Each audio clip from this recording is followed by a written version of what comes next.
You can start.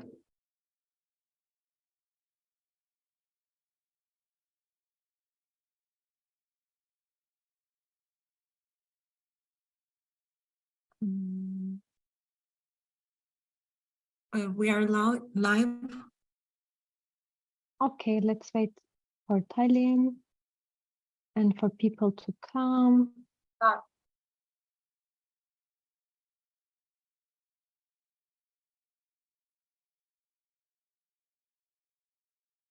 We are also live on YouTube. Okay, perfect.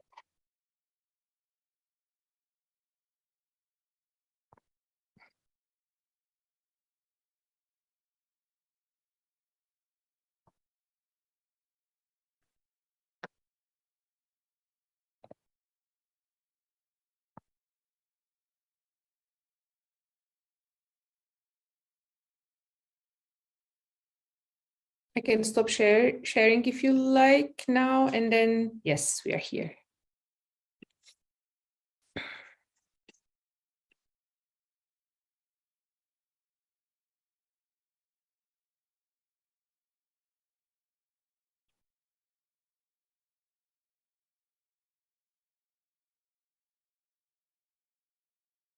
Shall we start?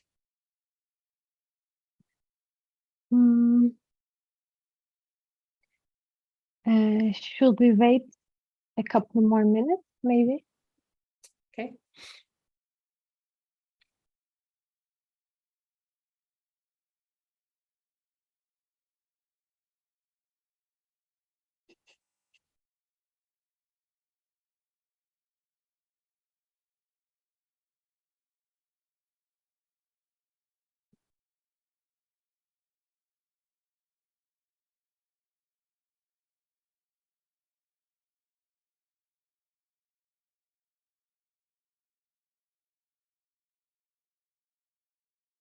And Tallinn, if you like, you can send the YouTube link to Harry. Okay.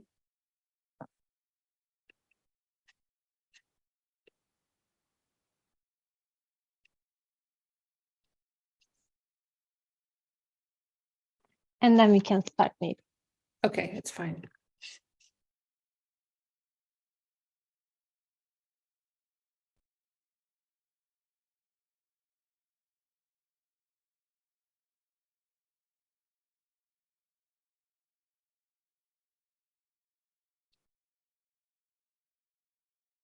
And then we can start maybe. Okay, that's fine.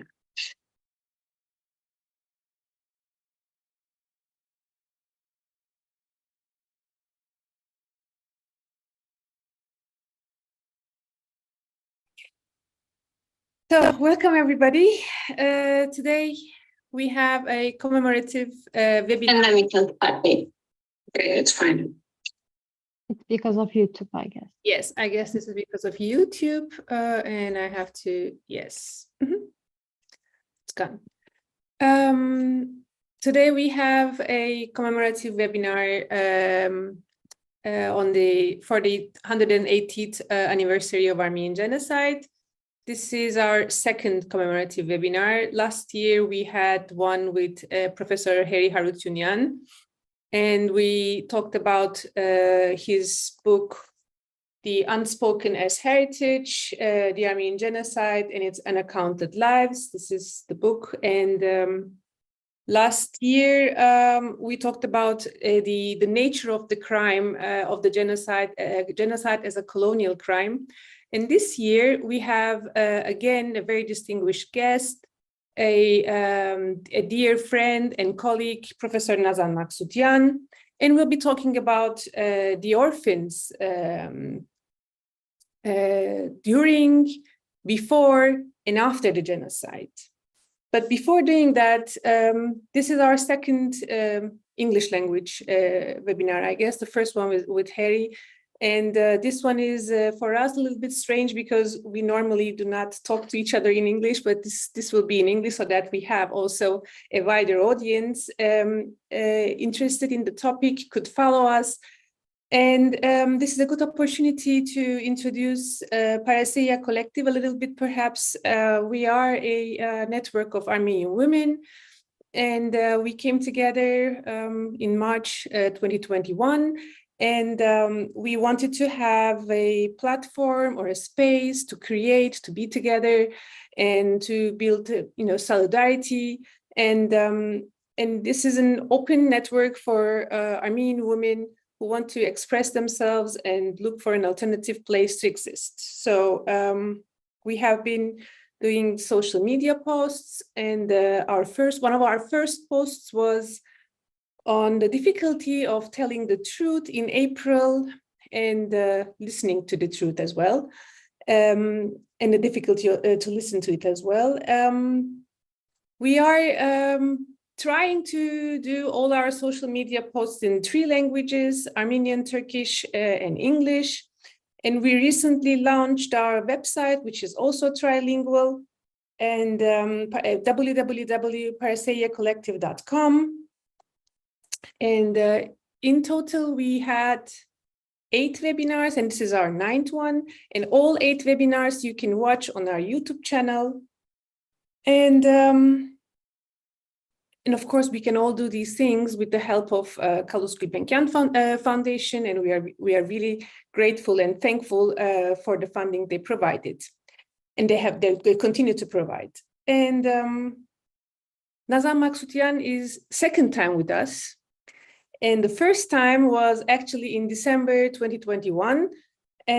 When we were reading extensively the books, novels, and the whole literary work of Saven Biberian, the renowned Armenian intellectual from Istanbul, novelist as well, and we discussed his work. And this webinar could be found also on our YouTube channel, and with Armenian subtitles. It is in Turkish, but we have also Armenian subtitles. You can watch it from there. And today, as I said at the beginning, we're going to be talking about 2 generations of orphans. Is it fair to call it like that? Yeah, with Adana in between, it's complicated. Okay, you'll tell us about more. And Cecile, perhaps you can introduce Nazan, and then we can continue. Okay, can you hear me? Professor Maksudyan is a senior researcher at the Centre Marc Bloch. Her research focuses on the social and cultural history of the late Ottoman Empire and modern Turkey, with special interest in the history of children, youth, gender, sexuality, education, humanitarianism, and non-Muslims in general. Nazan Maksudyan studied political science at Boğaziçi University in Istanbul. She received her MA degree from the same department in 2003. In 2008, she completed her PhD at History in Sabancı University with a dissertation entitled Hearing the Voiceless, Seeing the Invisible, Orphans and Destitute Children as Actors of Social, Economic, and Political History in 19th Century Ottoman Empire. She worked as a lecturer at Boğaziçi University and Sabancı University in 2008 and 2009. From 2013 to 2016, she worked as a professor of history in Istanbul and received her habilitation degree in 2015. She was a EU-ME fellow at the Wissenschaftskolleg Berlin and an Alexander von Humboldt Stiftung postdoctoral fellow. From 2019 to 2022, Maksudyan was an Einstein guest professor in the Friedrich-Meinecke Institute at Freie Universität Berlin. While she has published numerous articles, I will cite now only her books. Her first book was published in Turkish, was entitled Türklüğü Ölçmek, Bilim Kurgusal Antropoloji ve Türk Milliyetçiliğinin Irkçı Çehresi. The English translation of the title would be Measuring Turkishness, Science, Fictive, Anthropology, and Racist Face of Turkish Nationalism. Her second book was Orphans and Destitute Children in the Late Ottoman Empire, which was published in 2014. thirdly, she edited the book Woman and the City, Woman in the City, a gendered perspective on Ottoman urban history. And lastly, she wrote in 2019, Ottoman Children and Youth During World War I, which was published in 2019. And in 2020, this monograph was awarded the Association for Middle East Children and Youth Studies Book Award. That's the book, I guess. Would you like to add something to it, Professor Maksudyan? Thank you. Thanks a lot for all this detail. Then I will start with a question. Okay, I would like to start by asking a question about your theoretical framework. You state in your books and articles that children deserve a history for themselves. You argue that the existing literature, by and large, reduces or have reduced, let's say like that, children to mere victims, overlooking in what kinds of ways they survive and what you call their agency. What I understand is that you want to look beyond that as the ultimate end and grasp how children have managed to survive. Could you please elaborate on what was available and what was missing in the scholarship on children and youth, and how the framework of your work differs? Okay. So just very briefly about my scholarship, why I work on children. I mean, before entering into my work on the genocide. So I approach children from basically a social history perspective, and I think they are valid historical actors and also political actors. I mean, this is also my political stance too. This is why I think they deserve a history of their own, because they are actors, and if you look at them as the central actors of a narrative, of a history, then this history makes us learn much more about the things you think you know about. So my history of the 19th century, for instance, was different from what was written about the period before, because I focused on children, and children's stories was telling something else about what was going on. For instance, it was a criticism of welfare, for instance. So what we read about orphanages, children's hospitals, etc., this modernization is usually elaborated as a positive impact. But if you look at the children's lives, you see that these bureaucratic institutions are also not so much good for them. So you see another history that is developing. And yeah, I mean, this is mainly it. You can see it from a post-colonial perspective. It's like it's like the discovery of women before, or the discovery of race. I mean, I think the children, the age also needed to be included in the history writing. So this is why I focus on children. And in terms of the genocide, the historiography on the genocide, well, I mean, the inclusion of children is actually very recent, I would say. I mean, oral history initiatives in the 70s and 80s basically made children there in terms of source material. And this Miller Turian's Survivors are a very important first book in which you have children's experience as a different chapter. So I always refer to that. It's a very important work, I think. But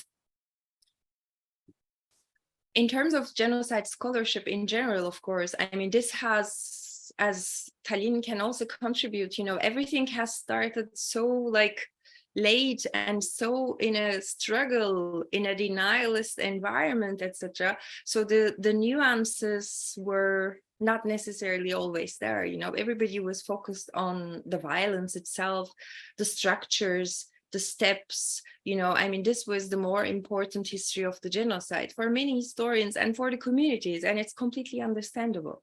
But the development of the field then makes other actors visible. So gendered aspects are also quite new. I mean, we read about what happened to women different than men in the past 10, 20 years. So this is also new. And in that sense, there wasn't much about what happened to children, I would say. I mean, when I was writing about this in my dissertation in 2000, I mean, between 2005 and 2008. So, and there's a lot to be written still, I would say.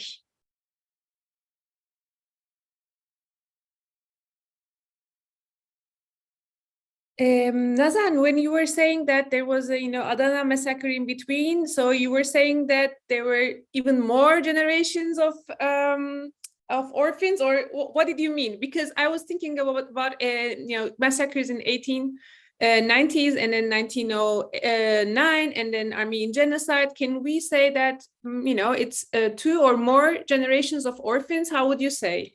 Yeah. So in 2015, for the 100th anniversary, I've written an article which Umut Aslan invited me to write for Toplum ve Bilim, Society and Science. And the article was called 3 Generations, 3 Massacres, something like that. And it was about, and I had like 3 sections. One was about the Hamidian massacres, the second one was about the Adana, and the third one was about the genocide. I mean, in terms of course, if you think of Mannheim and take generation as a sociological concept, then it's complicated. Then Adana, and, it's not really a generation. But I was inspired by something that were present in Zabel Sayan's writing. So she goes there and she talks to this very old woman, and she says, there's no one between me and these little kids, that is my grandchildren, that is all there. So it's because they were, one generation were killed before, and now they kill another kind of children. So it was like, that was the inspiration, because during Adana, they also realized that, okay, I mean, there was this generation of, males, females lost, or orphans lost to orphanages. They were also considering this as a loss too. And now we have something else. And so there's a loss in between generations kind of thing. Mm-hmm. Well, I think the orphanages, I mean, the establishment of orphanages in the Ottoman Empire in general, in Istanbul in particular, they have their roots in missionary activities. And I guess the first one to be established is the one Saint Benoit by the end of 18th century. This is from your book, where you provide us, yes, exactly, from this book, where you provide us the lists of the orphanages in Istanbul and in the Ottoman Empire pre and post-Hamidian period.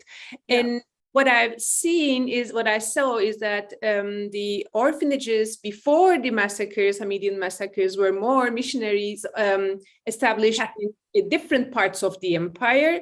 And the ones after the Hamidian massacres are basically in the regions where Armenians used to live, and specifically in the regions where Armenians used to live. So I understand that it was on the one hand the missionaries, and on the other the Armenian community, which was organizing the work for the orphans. All in all, how would you say that what kind of an organization there was to take care of the orphans? Taking from the 19th century and also before the massacres. Just to give an overview, what was the concept of orphan, and how was it organized institutionally? Before the massacres, you mean? Do I understand you correctly? You mean I talk about before the massacres? Yes, yeah. Before and after, how was organized? Yeah. I mean, it's a huge before and after, I mean, if you look at the extent of the number of orphans that these massacres caused, it's like probably comparing apples and pears, it's because being an orphan is a very common practice for, you know, earlier centuries. We know that. I mean, like more than half of the population were actually orphaned before they were 18. Because I mean, life expectancy was much lower, you know, your mother dies, father dies, there's lots of diseases. So being an orphan is not a super exceptional thing, you know, and these normal orphanhoods could be arranged, carried out by communal organizations. I mean, it's not an impossibility, you know. I mean, you have lots of lots of religious organizations, places like monasteries, you have boarding schools. I mean, even if they are not called orphanages, many boarding schools were also for orphans. So it was possible. And you also have huge familial mechanisms. You know, when your father dies, it's always possible that your uncle takes care of you. So this is like under normal circumstances, you know, if your parents die just of age, sickness, blah, blah, you wouldn't just, you know, be on the street and having no protection. But the massacres is, of course, it's like a huge region wiped out, you know. All of a sudden you have no uncle, no aunt, no one, and you're in the thousands. I mean, the Americans always try to guess the numbers, and they probably exaggerate by saying 100,000, but what if it's 50,000? You know, I mean, it's what if it's 5,000? You know, imagine a community having all of a sudden 5,000 orphans. So it's beyond communities' facilities to take care of them. And this is why the table is completely different. I mean, before you have like dozens of like missionary orphanages, because who would put their kid to a missionary orphanage? You know, I mean, this is not necessary. But in this circumstance, after the Hamidian massacres, especially the American Protestant missionaries, they interpreted as a gift of God, basically, because I mean, this was their moment where they can really infiltrate into the society, because they would take over the children and look at them 7/24. Yes, and you're saying that this type of humanitarianism, well, the literature is also mentioning it, and you're also emphasizing it, that this type of humanitarianism has also in its essence the uprooting the children and, you know, taking them from their families and then in putting them in the boarding schools. And this is a common thread in the 19th century and early 20th century humanitarianism. And you know, when we think about in these terms, of course, I remember, or I think of immediately the Native American children whose stories we are hearing now, who were torn apart from their families, when they had their families, right? I mean, they were not orphaned, but this was a method to assimilate them. And in the Ottoman case, of course, we know that the target group of humanitarianism and missionaries in general were Armenians and the Eastern Christians.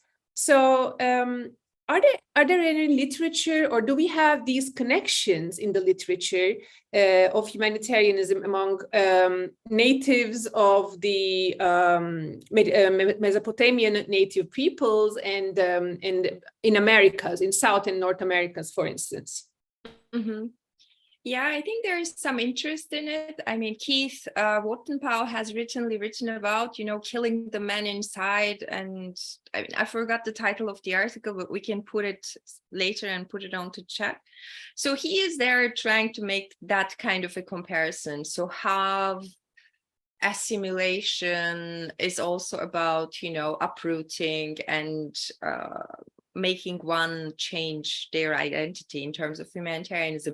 So I think it's possible to compare these like orphanage kinds of mechanisms that sheltered Armenian orphans versus American native genocides, maybe. I mean, this is also, I mean, they are also compared in terms of comparative genocide studies. So I was also in a meeting like that, you know, where it was possible actually to talk about, I mean, and not only in the States, you know, in Canada, Australia, just like indigenous genocides are often compared with what happened to Armenian children, basically. So there is work on that, but I'm not sure if humanitarianism is always a helpful category there, because in those, like in Canada, the States cases, they are not necessarily humanitarian agents, but sometimes they're also state agents. And in the Ottoman case, of course, you have such examples, you know, this like Cemal Pasha's orphanage or other Ottoman orphanages that were opened after the genocide, Darül Eytams.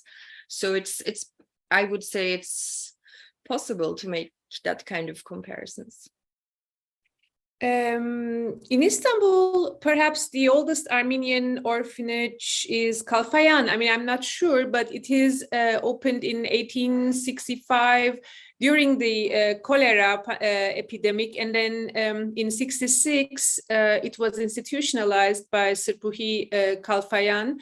And it exists also today and continues to serve to Armenian children who are coming from the provinces, most of them female ones, basically. And so and Karagözyan, of course, for a very, very long time, it was also an orphanage.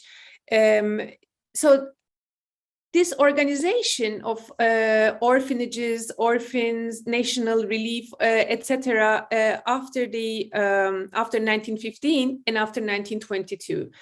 I'm trying to understand in two different terms, because I think there are two different ways of dealing with organizing and creating a safe space for children as much as it was possible.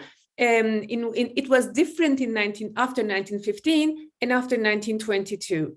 Can we talk about a little bit of these differences, organizational structure, and also, geographic, because after 22, many of them were not anymore existing in the Ottoman territories. Would you like to, open this realm a bit? Yeah. I mean, this post-22 discussion is very important, but just about the earlier chronology, I think we also need something like 1918-19 in between, I feel like, because, I mean, in terms of chronology, in terms of like the duration, genocide takes a long time, I mean, it goes from here and there, and then you have the camps, and then you have different kinds of suffering that is going on for years, for 2 years, and for the whole community as a whole.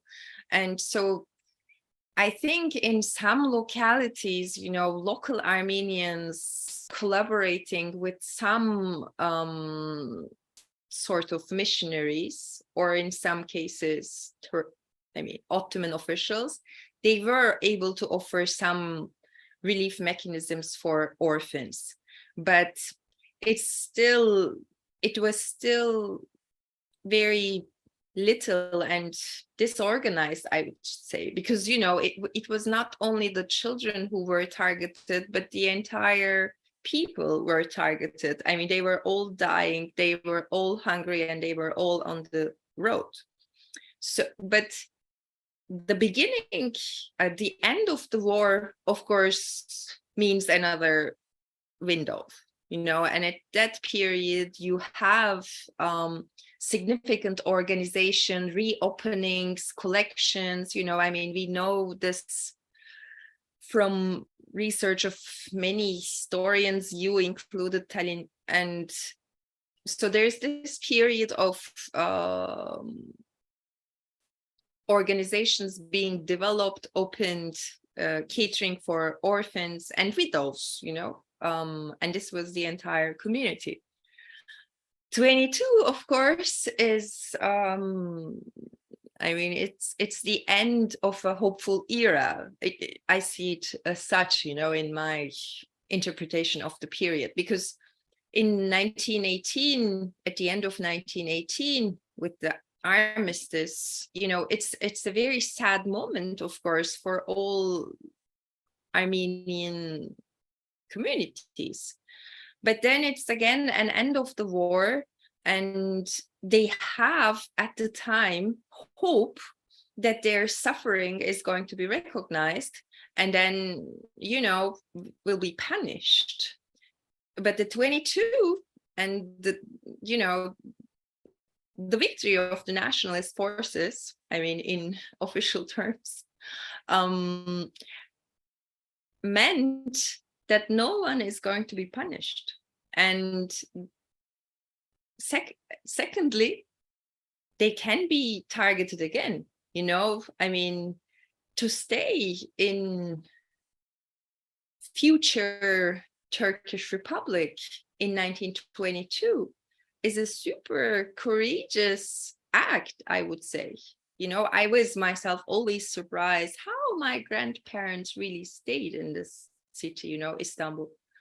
Because, I mean, one walks from Bursa to Dezor and the other one escapes Van, and then they end up coming to Istanbul after the armistice, but they don't escape after 22. So, you know, how?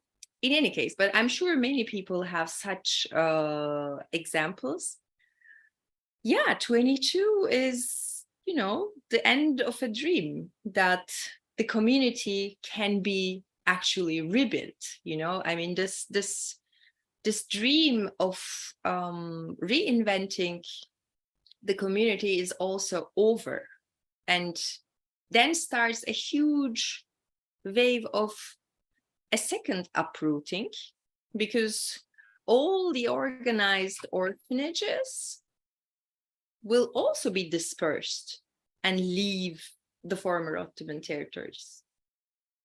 And we are talking about now in 1922, we also talk about the exiling of the local Greeks. So it was an opportunity to exile the rest of the Armenians as well. So it was not only the foundation of a new state, but also another opportunity to send all those remaining Armenians away outside of the country. And I guess it's more about not being able to leave. I mean, the ones who stayed were the ones who couldn't escape, who couldn't make it otherwise, you know? I mean, because people, I mean, if you read the autobiographical works, recently we were working on Surpik Tekyan's letters with Paul Vartansukiasyan, where we have exact daily life stories. How were they living in fall 1922, when everybody was trying to leave the country? So it was a matter of chance, basically. If you were lucky enough, you were taking a boat going to Greece or Marseille, or sometimes even you wouldn't know where you were going. So people were just taking a boat without knowing where they would land. And reading Theotique's Amenundaretsuitse of 1924, I guess, we read a critique of the decision to send all orphans all of a sudden to Greece. Mm-hmm. Because Greece, at least Athens, did not have the preparation, the structures, the institutions Istanbul had. Because Istanbul was a center, there was patriarchate, there were, you know, schools and, you know, orphanages and many places where Kahtagan people, the perpetual exiles, could be, you know, could stay for a while, have a shelter, and, you know, find a job, or, you know, somehow they wouldn't be staying on the streets. But in Athens, they stayed on the streets, in Piraeus and around. Corfu, yeah. They stayed on the streets because there was no organization, no structure, no institution. And Theotique was writing, criticizing, this was a hastily taken decision to send all orphans out of the country. And now we are really talking about some tens of thousands, at least tens of thousands, if not 100,000 children. And Greece alone, I think the number of orphans arriving there around 10,000. And of course, then we have children who were orphaned there because they lost their families, as there was nowhere to live and no food and no money, and they got sick and died, basically. The parents died, basically. So this was another humanitarian catastrophe after 1922, when the Greeks and Armenians arrived Greece. Yeah, I mean, this is also a very interesting decision, but it's also connected to, I would say, this like brave humanitarian agencies who were supporting most of the orphan shelters at the time, like British Mayor Fund or the Nearest Relief. I mean, this 10,000 children who were taken to mostly Athens and Corfu were in most of the cases those, whose travel and everything were organized by the Nearest Relief. But then at the time, we also need to think about, this Greece is a country that has many Armenian children after 1922, but shortly before that, in 2021, we also need to think about what was going on in then Soviet Armenia, in Gyumru, Alexandropol, Leninakan. It was the biggest Armenian orphanage. It was called the City of Orphans. And it was also a huge American, Nearest Relief publicity project. And then, they also had many publicity material for the Greece episode as well, but it's not very successful.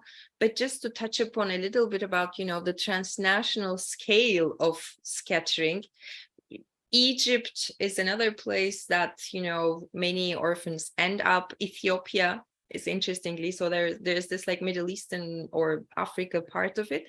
But then, of course, we have smaller scale examples of France. France in the end accepts about like 1,000 children, not all orphan. But then there's also this like a small pocket of Karagözyan orphanage opened there in Loire. And then we have a Swiss group, Swiss Society of the Friends of Armenians, transferring to Switzerland about more than 100 girls. And there's this like Swiss Armenian orphanage. And we have also the example of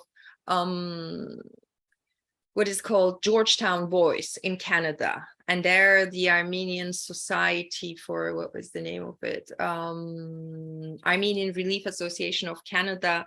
They organized to bring about 100 boys from actually mostly Corfu, because, they were already there, Greece, but then the problem was clear. So they took some boys from them. So it's a very strange scattering, all going everywhere. But coming back to the point that you were making about everybody wanted to leave. So this is there, absolutely. In terms of the fear, the fear and loathing that another massacre is going to come, another Smyrna is going to happen. I also worked on this, like what was going on in Istanbul at the time through Ernest Hemingway's writings. And it's actually there, everyone who has a chance just escapes. And this is also true for the, missionaries and the kids that they were taking care of, etc. And so, but the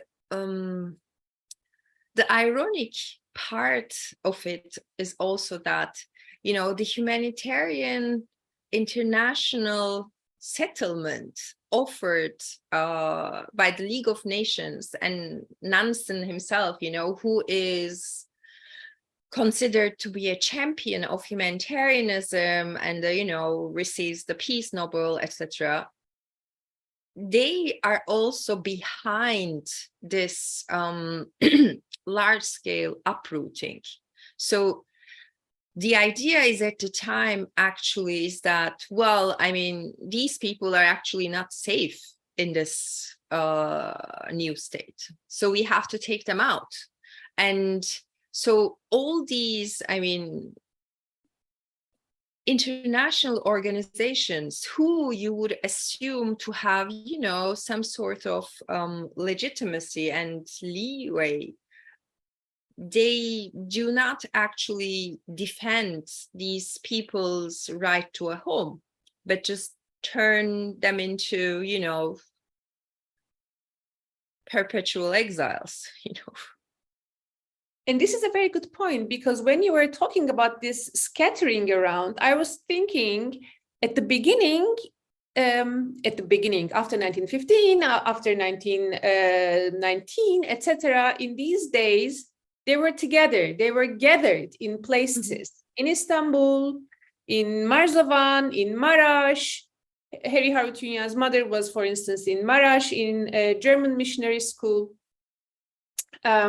And many others. So they were in groups. But after 1922, they are in smaller groups. And the smaller the groups are, the easier to lose these children, basically. You know, recently I was doing the research on the orphanages and orphans in Greece after 1922. And what I realized that there was no one or two or three place. I mean, it was at the beginning in Corfu and then in Syros, but then they were all over the places. And at the beginning, Armenian Patriarchate was sending, you know, a person to check where these children are, because they had the data from which orphanage they were taken in Istanbul and in which orphanage they were in Greece. But after a while, of course, they cannot follow up anymore, because they are everywhere, because there are no institution to take care of. And therefore, you know, first, some of them were used as construction workers, and then they became agricultural workers, and then they married at a very early age. Then they are basically lost, these children. Yeah. I don't know very much about Greece, but I'm super interested, looking forward to the to read what you will write about it. But if you think about, you know, a more known example, Paris, for instance, which is also not, you know, obscure in terms of like Armenian communal life. You know, I mean, even in early 20th century, you can imagine some Armenian communal life. Still, you know, I mean, when Shahan Shahnur was writing, so he says Armenian boys on Paris pavements, something like that. You know, they're just scattered on the streets, and it's hard, you know, and the whole like literary expression is that, you know, we're just losing touch, you know, it's hard to keep together. So I would say, you know, yeah, I mean, and in the case of taking to a completely strange place that, you know, you don't even know the language, you know, these are huge problems. I mean, I have written a little bit about this Toronto example. It's unthinkable, you know. I mean, it's a geography that you don't know. It's a climate that you have no idea about. You have no knowledge of English. You are not Protestant, but you're supposed to learn English and live with this like Protestant families as farm helpers in a way. And in Greece as well, I mean, you are surrounded by a language that maybe you are familiar, depending on where you're coming from. I mean, in Diyarbakir, maybe not. So it's a very precarious existence that these children were trying to achieve. And this said, I mean, you have written about it. I mean, provincial Armenians in Istanbul, they were also not so, you know, having fun, you know. It's also like being a fish in a, you know, ocean. So it's also a different kind of connection that they have. You're disconnected from many of the things that you know. But yeah, I mean, in these huge examples in France, it's hard to, you know, keep your communal life, keep your identity, keep your language. I mean, in that respect, I'm still fascinated by how much is surviving, you know.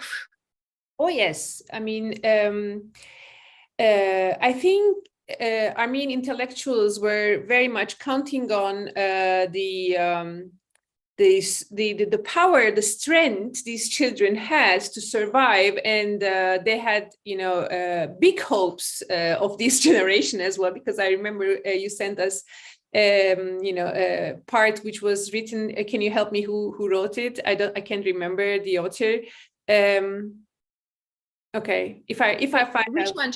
Just tell me the context. I will tell you the author. What context do you mean? It was in Armenian, and yes, that they are, you know, powerful children who are going to build the future, etc. But you know, you don't know even if they could survive, you know, a couple of years more. But what was very interesting, how after the age of 14 they were adults. I mean, Yeah. adults, and they were not anymore orphans for anybody. So all of a sudden, that category of orphan was not anymore existing. So the communities should not take care of these children because they had to take care of them themselves. Of course, this is a situation of smaller groups of people, of children, or when the children were simply alone with you know, caretaking family. But when they were together, there was a different dynamic. You were talking about that. Mm-hmm. And perhaps Lebanon is a good example for this case. I think I'm staying in the dark. Let me bring some light. Yeah, two things, you know, I mean, this like losing your orphanhood or protection at a certain age. I think there's an interesting communal dynamic to that as well. Maybe, I mean, I will just say it briefly. I think, I mean, the Armenians, you know, as a nation that is like, as a people who are approached as humanitarian subjects, had an allure for a while, you know, in 18, 19, 20, to up until maybe 23. I mean, we have to discuss. But then they were also no longer within this protective attention, you know. I mean, they were, as a group of like people who suffered from a genocide, they were also eclipsed. Their cause was also eclipsed, like globally, I would say. And the orphans as well, you know, I mean, an orphan becoming 14 might also coincide with this chronology, and it might be interesting to think about, you know, how you lose your protective shield, what is going on. But in terms of institutions, yeah, I mean, what I was writing in my work on the survival of Armenian children, you know, I was trying to see what they were doing, because I think different children were doing different things. This is the most important part, you know. I mean, it being the age is a huge difference, you know. Being 6 is very different from being 11. Being a girl is different from being a boy, you know. I mean, knowing a different language makes a huge difference. Knowing to write or being educated is another huge difference. Having some money or something to sell, blah, blah. So this all makes a difference. But another big difference is that if you are taken into a home, like an adopted, you know, slave, whatever, you are much more marginalized, you know. I mean, some of such like big households, of course, had more than one Armenian kid. this is, of course, this you see in many examples, and it's quite interesting how they develop friendships and solidarity. But in institutional context, of course, I mean, this is also the, I would say, the paradox of Foucauldian seeing of institution, you know. I mean, we, like the social scientists who were educated in the 90s, we always have read these institutions as places of disciplining and punishing, which they are, of course. But then in the end, I think Islamicized Armenians, you know, in private households are more disciplined and more punished than those in the orphanages, because those in the orphanages were a community nevertheless, you know. I mean, they had more than 10 people they know, and these others were always reminding the others that don't forget you're Armenian, you know, don't forget your name. They were still speaking in Armenian secretly, they were praying, they were trying to keep their, you know, sense of familiarity alive. And we know also this, you know, for the post-armistice period. I mean, when missionaries went to this like Ottoman orphanages, Darul Eytams, it was very rarely, you know, difficult to find who is an Armenian, you know, because everybody knew everyone, you know, everybody knew all the stories. But when they were going raiding homes, it was another story, because small children who actually forgot, you know, that they were Armenians, because you can forget. I mean, this like trauma, age, everything you can forget. And in this like household situation, then the assimilation was more successful than institutional situation. So this was a point that I was trying to make, is that, you know, institutions of assimilation are of course terrible, but usually also unsuccessful. It's like, you know, history courses in middle school, you know. I mean, they're terrible, but they're hardly convincing. While you were speaking, I just remembered a part in one of your recent articles. You were depicting a scene from the Antura orphanage. If it's okay, I just want to read two short paragraphs because it is really interesting, that story, I mean, and then I will ask a question about it. So I quote, Cemal Pasha's Antura orphanage, infamous for its main policy of Turkifying the orphans by changing their name Turkish fonts and by forcing them to speak only Turkish, became a main site of resistance for children. Karnik Panyan's Memoirs of Childhood and Orphanage is a rare account of life at the Antura orphanage. Panyan said that the children knew that they were fighting an unequal battle, but still they were determined to resist by holding on to their identities, which were all they had left. As part of their firm decision not to give up their identities, they made a remarkable scene of rebellion while welcoming Cemal Pasha in his first visit to the orphanage. The children were told that they should smile and applaud when he arrived, as well as shout, "Yaşasın, long live Cemal Pasha." Children obeyed to the order, but then one of the older ones spoke and said that they were dying of hunger. Others joined him and cried out, "We are hungry, we are hungry." Then some of the boldest boys climbed up the trees, jumped on the branches, ate the wild fruits, and made funny noises like monkeys. They were not only disobedient, but they were also creatively rebellious, to say. Cemal's entourage was going all shades of red, unable to react. Finally, he turned around and gestured to his followers to retreat. A handful of starving children could send the Pasha away just by asking for food, not even mentioning anything concerning conversion or Turkification. Later that day, children had the courage to speak Armenian in the classroom and in the courtyard. They assumed they had scored a victory in their battle against the forces of Turkification. This was like really interesting for me to read. And then my question was, how are we going to conceptualize what these children are doing like in this scene? Because as examples of agency, because you always emphasize agency, you also mentioned taken, for example, like charming potential saviors with their sweetness, abilities, or intelligence to be taken into a household or an orphanage and saved.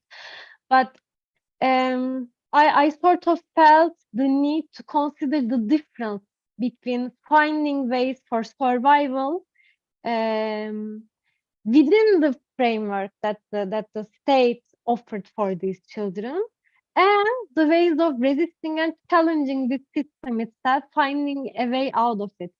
So is it possible to differentiate between acts that have challenged the system, yet remained within it or were tolerable, and those that were absolutely not tolerable for the genocidal machine? For instance, maybe speaking Armenian, not forgetting their identities, or open resisting, for example. Yeah, thank you. Yeah, it's difficult, and I was also discussing with many people, you know, how do you mean this is agency? So the way I use it, I do not see, when I say agency, I mean, I am saying on several occasions that we have to accept that these children were agents and they had agency. This I say. But I do not see agency as the capacity to be able to change a structure.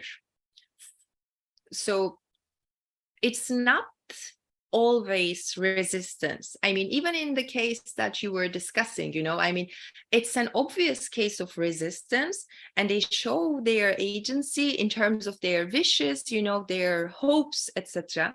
But it's probably, it doesn't change anything with regards to their lives. And the next day they were probably punished, maybe a terrible punishment. But Panyan is not telling that story, but his story of empowerment.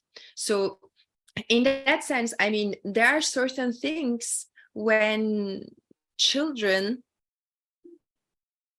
tell about their survival, because it's a moment that they felt empowered and that they felt resilient, that they can do it.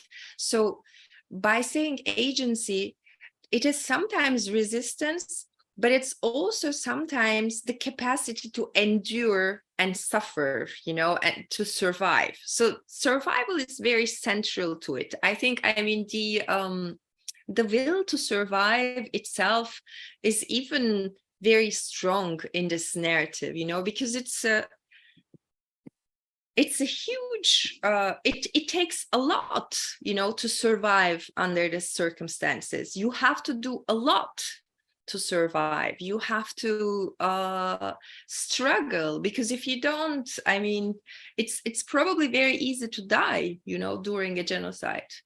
So this is why I say it's agency, you know, their struggle to live, to survive, making them act, you know. They are not just sitting under a tree and waiting to die, you know. It's not what they are doing. They are making choices, they are taking steps, they are trying to survive. I don't mean to say that those who die did not have agency. You know, you can try, you can give your best, but it might not work. It doesn't mean that you didn't have agency, you know. It's just sometimes it's not enough. So I don't see it as a magical thing, but I also want to stress their own actions in their own survival. So I'm not only, so my, let's say, scholarship is not only resisting victimization, but I also resist the humanitarian historiography around it, you know, because we read that these children are saved by Norwegians, by Danes, by this and that, but they're also self-savers, I think, and we need to stress their own hard work for it.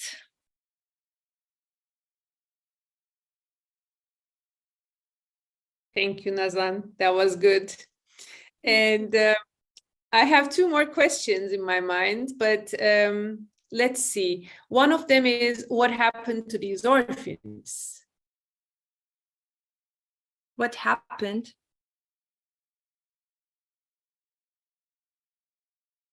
Did I understand correctly, Tallinn? You said what happened to the orphans? Yes, what happened eventually to the orphans? I mean, the ones in Gümri, for instance, what happened to them? You know, the bigger organizations that took care of orphans, what happened to them outside of Turkey? Because inside Turkey, we know that they continue to exist in one way or another. Community was able to keep these orphanages, and yes, that was more or less the case. But what happened to those who sent, you know, all over the places? Well, I mean, it's hard for me to talk about everyone, but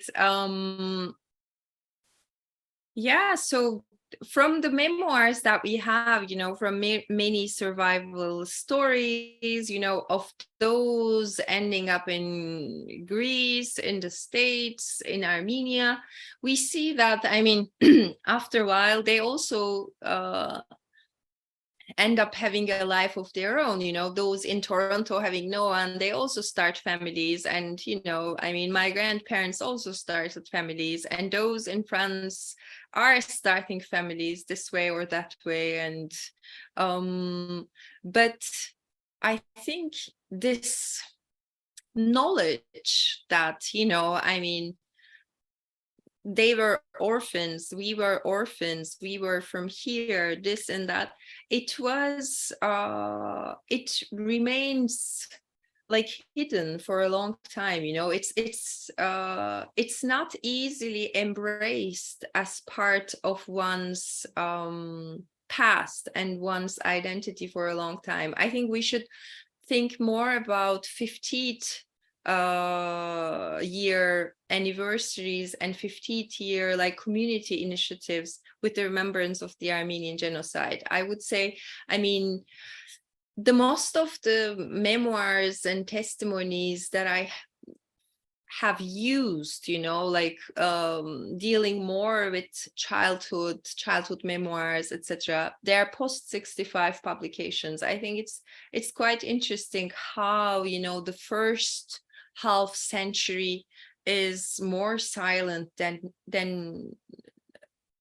the next, you know. I mean, after 65, you have an opening and it grows and grows and grows and grows, and the 100, of course, is another big point. But before that, I think so this is why, you know, your work is very important. We need to read and research more about 30s and 40s, and not only in Turkey, but also in Greece, in Ethiopia. I mean, I think Boris Adjemian has written about Ethiopia, but I'm just, you know, saying Egypt. So we need really this research, because, and certain periods are, of course, reserved for other research, you know. I mean, 30s, 40s is interwar period for everyone, you know, so everybody is working on that subjects and not these subjects. So I was this interwar period concept of interwar period is always something that disturbed me, because, you know, Armenians were not in interwar period. They were trying to survive, and the children were trying to, you know, stay alive. And, you know, it was I mean, for Armenians, it was not the second war, the problem, but, you know, how to stay alive was a big issue. And this without a country, or a country which was not easily accessible to them. Yeah. But as you said, Egypt, interestingly, many of the children ended up to be sent to Egypt from Greece, because they couldn't take care of these children at the end of the day. And in 2 years, they didn't become all 14 years old. They were still children. So there was no shelter. And many of them became, you know, as you said, agricultural workers, slaves, adopted children, but also many of them were sent to Alexandria, because there was also a established community with structure. So it was possible. There were more possibilities, at least, to take care of these children. So it turns out to be a history of Mediterranean. If you also put Marseille to it, the mobility of these orphans, or the routes that they had to take at their very early age, actually starting from Black Sea, because many of them came also from Black Sea to Greece, and then scattered around the Mediterranean. It's a quite interesting and, of course, a sad history of survival, being a refugee, and plus an orphan. So I think it has many layers, and of course, staying alive part is the most empowering the part of it, but still it's a history which hasn't been written yet. Yeah. I mean, there's completely the Mediterranean aspect is very important. I think the chronological focus is also like super important, and you remember Norma from Biberian's which one, but in any case, she's in Athens, when the Germans invade the city. So and then they escape back to Istanbul. So it also affects, the Second World War also affects the Armenians. This is also another aspect which you can touch upon. But yeah, a Mediterranean history of diaspora. So there, the topic, the concept diaspora was popular in the 80s and 90s, and there are like different works about, French diaspora, Armenian French diaspora, or British, or this and that. But these are completely separate, and also like introvert works, I would say. But we definitely need something in the style of a more transnational connected history of, Armenian exodus. The last point that I had in mind, and it's already 1 hour that we're talking now. So after this, we can perhaps ask the audience whether they have questions. Did anybody look for these children? This whole looked for, right? Yeah. No, everybody is looking for everyone, I think. The children are looking for their everyone, and their everyone are looking for them.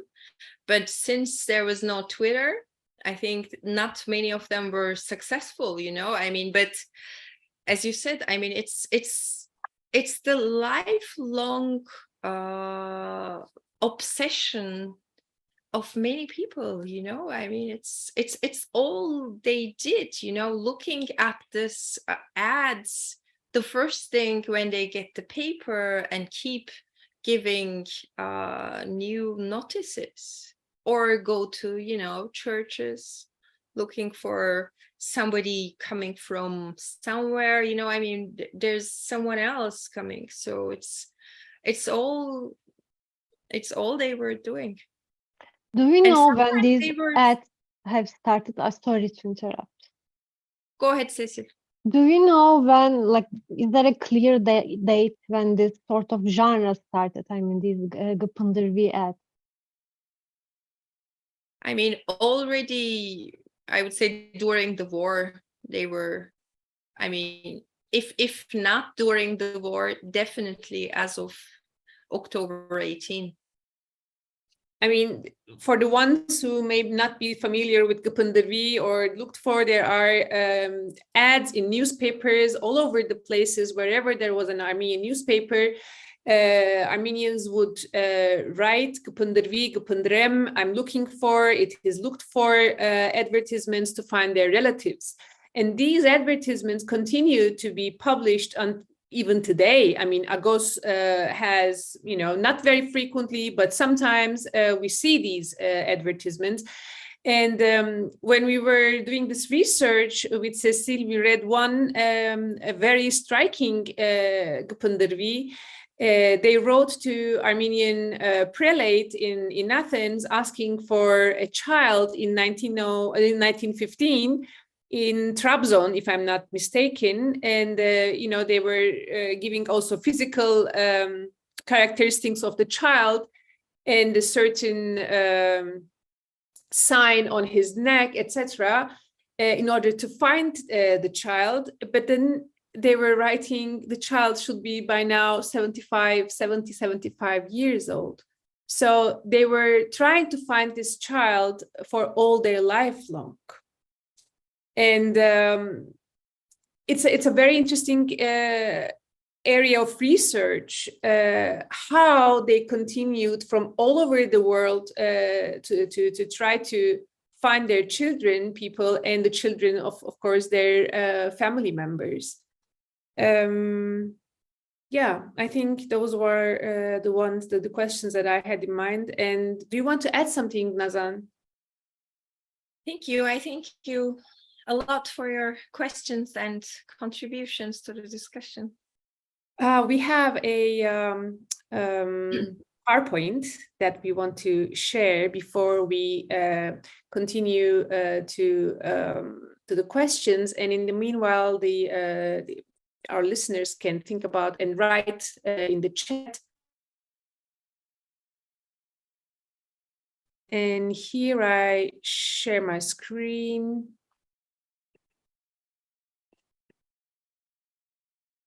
Okay. So many of the photographs are, can you see the presentation? Yes, okay.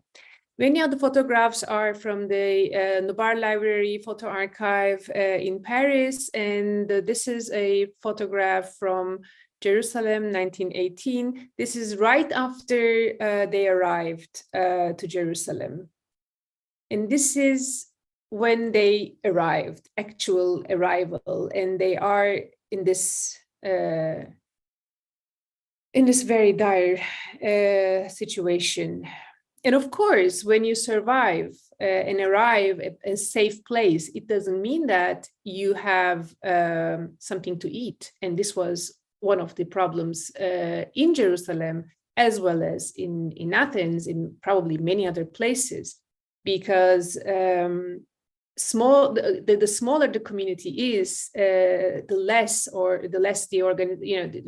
the food that you can get. Basically, you have perhaps a shelter in Jerusalem, but still you have to have some way, to find something to eat and to stay alive. And these are those first pictures from their arrival.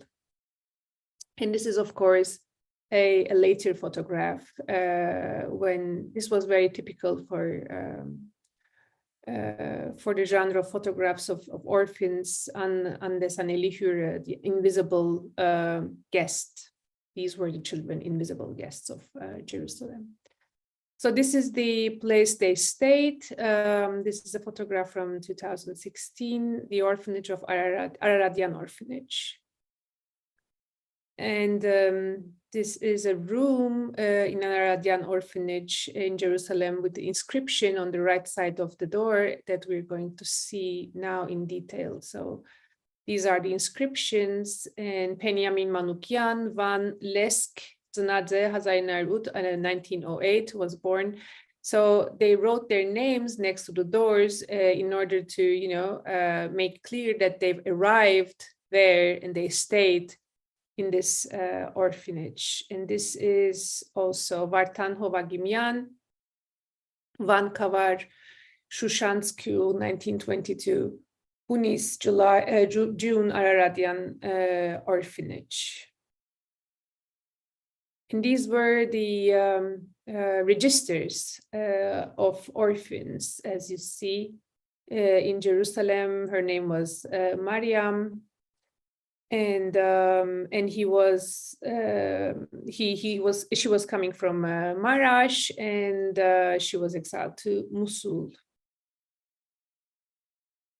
And this is also another one of Tavit Hayrikyan. And he was also exiled to Mosul, and his city of origin, or village of origin, was Sirt. And yes, this is Theotik, Theodoros Lapchingian, who was together with the orphans in Greece, in Corfu. And this is a photograph from the orphans in Corfu. And this is from Paul Zarukyan's family archive. Of course, this is a later period, not immediately after their arrival. And this is 1929-23. As you see, this is also from Zarukyan's archive. And of course, the choice of Corfu and Syros is, is well, one should think why these islands were chosen. And this is from Samos and the personal archive of Elizabeth Boyajian, with whom I had an interview in 2016 when she was around 100 years old. Yes, these women is Elizabeth Boyajian. And this is from Syros, and as you see, this is the same type of photograph as we had in Jerusalem, children in Syria. And in Syros, there were thousands of children, so it was a very big orphanage.